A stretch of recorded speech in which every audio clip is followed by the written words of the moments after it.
In this talk, I will introduce my result on the complexity of counting CSPD. CSP is the constraint satisfaction problem. And now let's start with the definition of counting CSP. Consider a Boolean formula phi. It has two clauses. And now we can use two Boolean functions to express the formula. Let f and g be two ternary Boolean functions. F takes the value 1 if and only if the clause x1 or x2 or x3 is true. And the function g is obtained by flipping the third variable of the function f. Now we say the formula phi defines the function f phi. It's the product of f and g applied on the variables of the two clauses respectively. Clearly, the formula phi is satisfiable if and only if the function f phi is not identically zero. In this talk, we care about counting problems, that is the number of satisfying assignments for phi.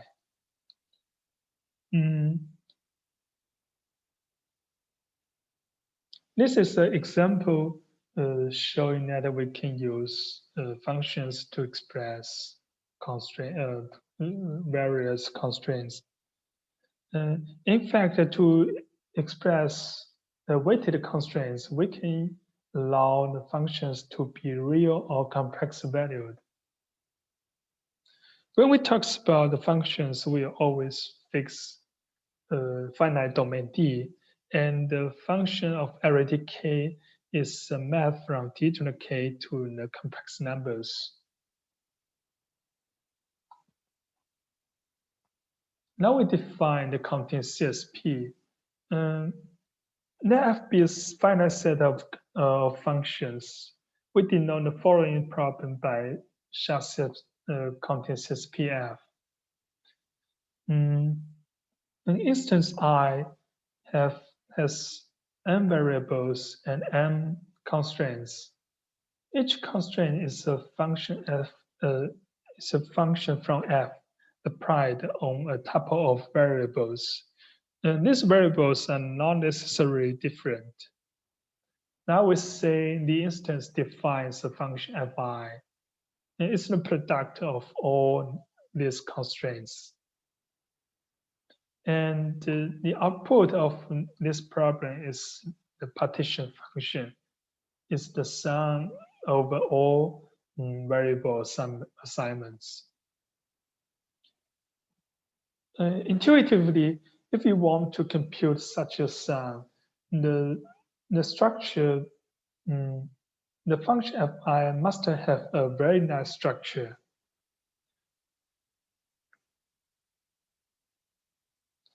In fact, to this goal, we need to consider more functions. Given the function f of average n, for each t, we define ft to be the function obtained by doing the summation of variables from xt plus 1 to xn. And now, for the function set f, we can define the set wf. It contains all the function ft, where f is a function defined by some instance of CSPF.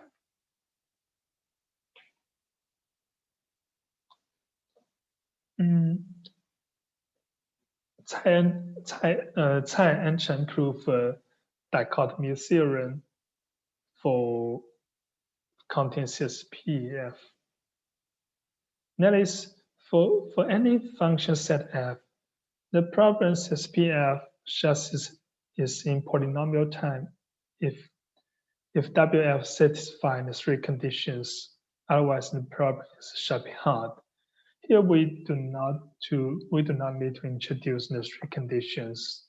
In fact, they are a little complicated.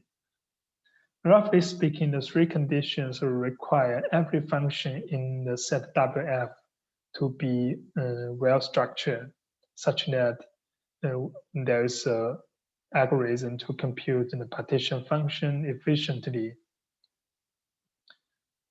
In fact, even if the problem is sharply hard, it's still possible that the algorithm may succeed on a non-trivial subset of instances.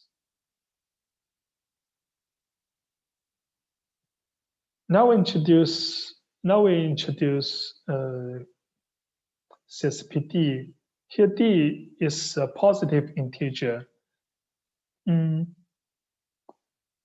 The problem counting CSPD is the restriction of counting CSP to the instances where each variable occurs a multiple of D times. Inspired by the result of Tsai and Chen, I proved a dichotomy theorem for counting CSPD. The three conditions remain unchanged, but now they are imposed on the set WFD, because now we only interested in the CSPD instances. This theorem is unifies dichotomy theorem for the whole CSPD family, and personally, I think it's very beautiful. So, beyond this, why we need to consider counting CSPD? In fact, they naturally arise in the study of a more general framework called Holant problems. And we know that CSP is able to express a wide range of graph parameters and many other important problems, but problems like graph matching do not fit in the CSP framework.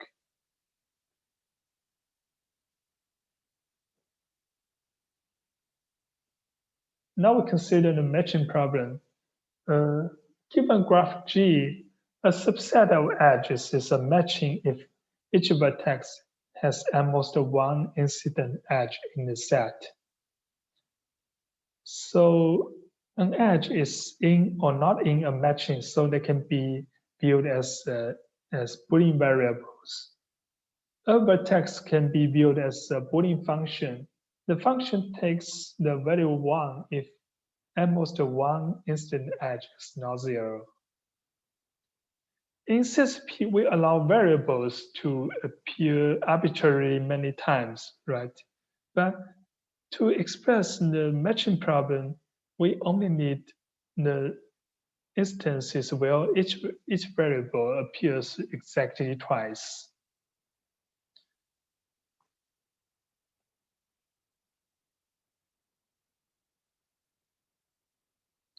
And that is the definition of Holant problems. By definition, counting the number of matchings is exactly a Holant problem.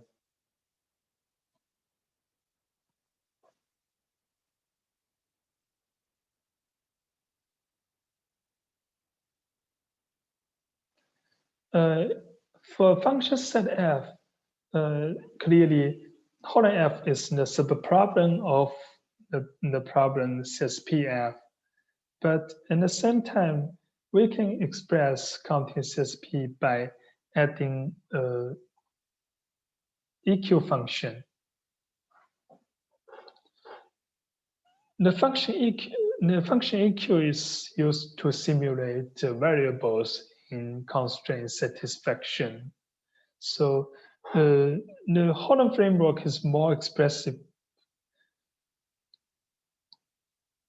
And we would like to ask the complexity of Holant problems.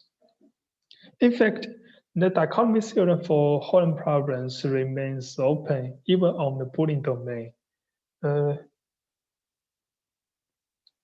Here on the Boolean domain means the functions, the functions are defined and apply on Boolean variables. Holant problems have been intensively studied for many years, and there are some important results. Very recently, Shao and Cai proved a dichotomy theorem for the real Holant problems. But in the case for complex ways is still open. In Holant problems, complex numbers give rise to many interesting and surprising algorithms.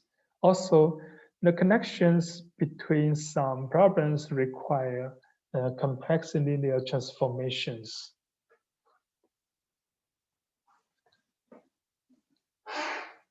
An interesting phenomenon is this dichotomy theorems already requires a reductions from counting CSP, no counting CSPD.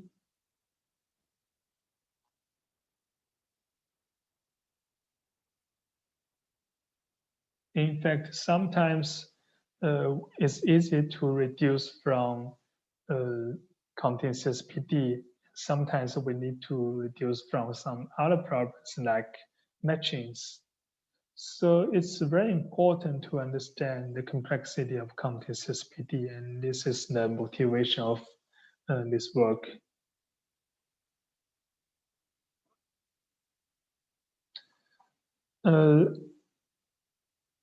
I just introduced dichotomy theorem for counting CSPD on general domains. Before the result, in fact, there are only dichotomy theorems on the Boolean domain. Huang and Lu proved dichotomy for symmetric functions. A function is symmetric if its invariant is invariant under the permutation of variables. And recently, Cai, Lu, and Xia proved dichotomy for CSP2. I think this result is important. It laid the foundation for all recent progress on Holant problems. And the third result is about yes, it's on CSPD, but they assume that we can always flip the variables of a function to produce new functions. These dichotomy theorems fail to classify all function sets, but they are explicit. For example, let's see the dichotomy theorem for counting CSP and CSP2.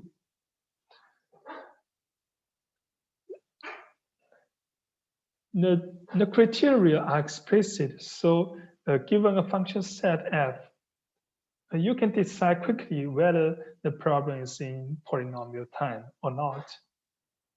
Also, note that the CSP2 dichotomy has two more tractable classes.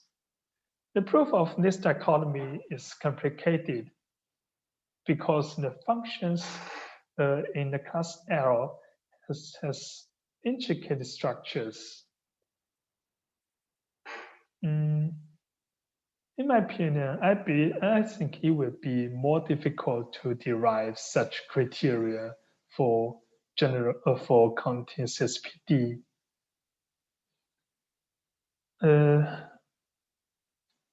So can we prove the dichotomy in other ways? Of course, now we have a dichotomy for the general domains, but it's too general to say much about the Boolean domain. We may try to simplify the three conditions, but there is a direct generalization of the first theorem. Yes.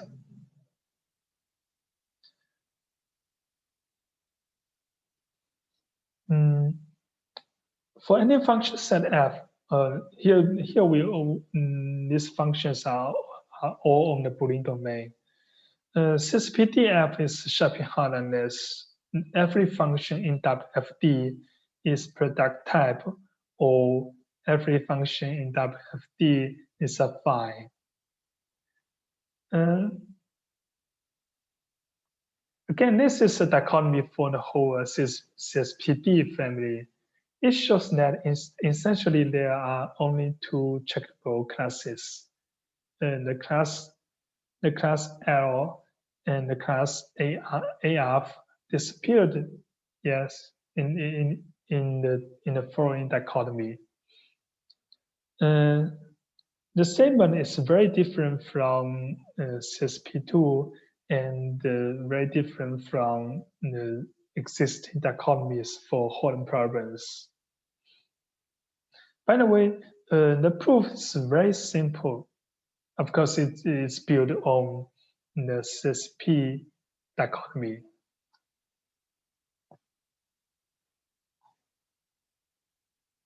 Now we come to the proof.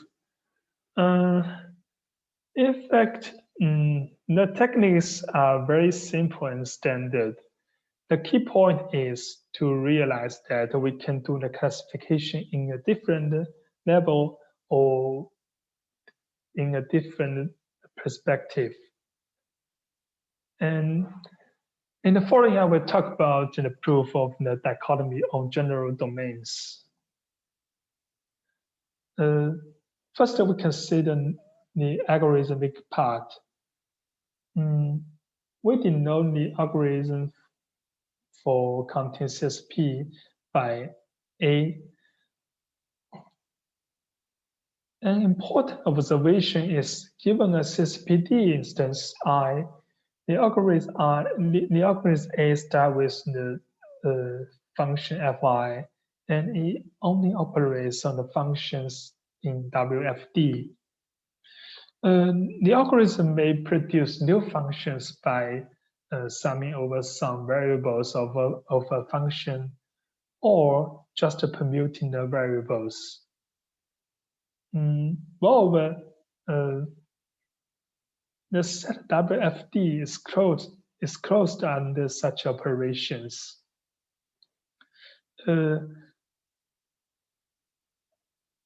The first follows from the definition of WFD, and the second is followed from the definition of counting CSP. In fact, for instance, if you permute the variables, then you are permute the variables of the function. So under the three conditions, every function in WFD is well structured. So the algorithm succeeds. And this is the checkability part. Now we consider the hardness part. We say that the set WFD violates the three conditions if there is a finite set G, subset G violates any of them. Now, to prove the hardness, we suppose yes, there is such a G. By the result of Tsai and Chen, they prove yes, CSPG, counting CSPG, in fact, is shaping hard. And the hardness of counting CSP flows from a standard reduction from counting CSP to counting CSPD. And we complete the proof.